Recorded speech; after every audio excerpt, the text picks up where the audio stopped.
It was a sweltering summer night in the Middle East when Ahmed, a young boy of only 11 years old, first encountered the Jinn. Ahmed was playing alone in the dusty streets outside his home when he saw a dark figure standing in the shadows. At first, he thought it was just his imagination playing tricks on him. But as he got closer, he could make out the twisted features of a creature he had only heard about in legends and folklore. The Jinn was unlike anything Ahmed had ever seen before. It was tall and slender, with skin as black as coal and eyes that glowed like hot embers in the darkness. Its hair was a tangled mass of serpents, and its fingers were long and thin, ending in razor-sharp claws. As soon as Ahmed saw the Jinn, he tried to run. But the creature was faster, and it quickly caught up to him. It loomed over him, its hot breath steaming against his face. Ahmed could feel its icy grip tightening around his throat, choking off his screams.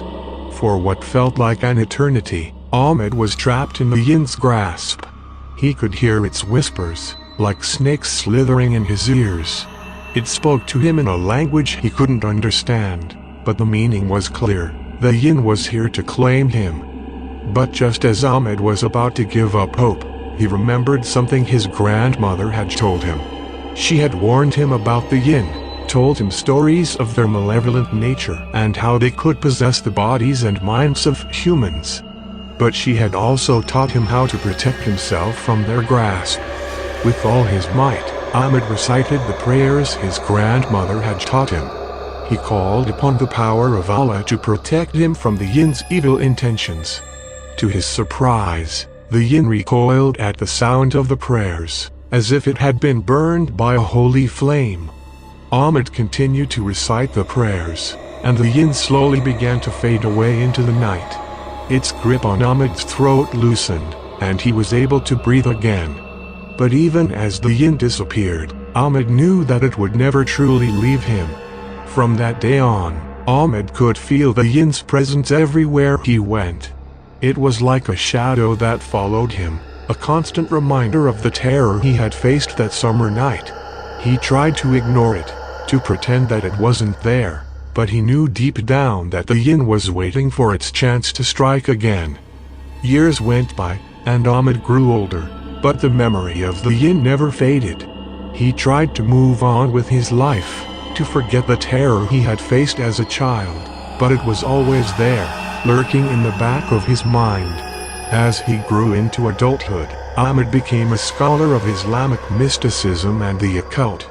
He delved deep into ancient texts and legends, seeking to understand the nature of the Jinn and their powers.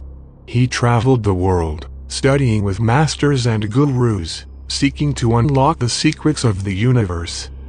But even as he studied, he could feel the Jinn's presence growing stronger. It was as if the creature had been waiting for him to come seeking knowledge, to let down his guard so it could strike again.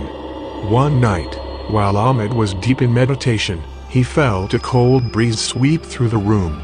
He opened his eyes to see the Jinn standing before him, its eyes glowing with malevolent intent. Ahmed stood his ground, reciting the prayers his grandmother had taught him. But this time, the Jinn was prepared.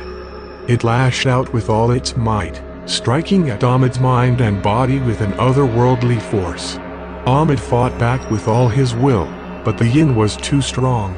It possessed his body, twisting his mind and turning him into a puppet of its dark will. For years, Ahmed lived under the Jinn's control, forced to do its bidding and carry out its twisted desires. But even in the depths of his despair, he never forgot the prayers his grandmother had taught him. And one day, when the Jinn's guard was down, he used them to break free of its grip. Ahmed emerged from his ordeal a changed man. He was scarred and battered, but he was free. He dedicated his life to studying the Jinn and their powers, seeking to understand their dark nature and find a way to defeat them. And though he knew that the Jinn would always be watching, always waiting for its chance to strike again, he was ready.